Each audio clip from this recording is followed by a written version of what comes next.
We are talking about Essence de Blanc by French Avenue, which is also known as Fragrance World. Let's see the packaging.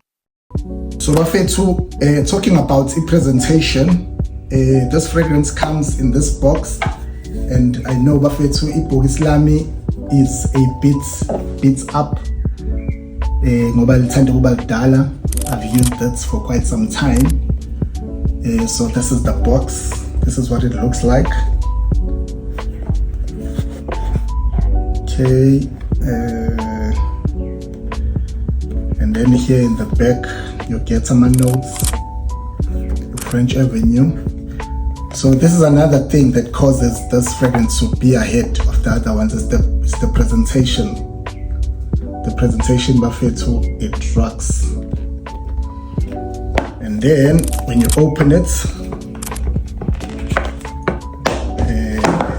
then it comes away. Gosh.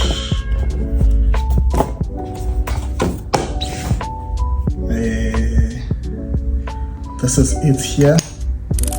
Lid bafethu is metal, and then the the bottle is basically white.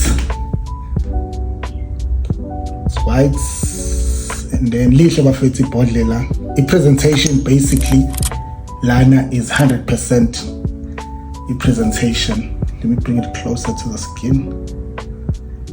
So bafethu nje the presentation is number one here. And then on the side you get this printing here.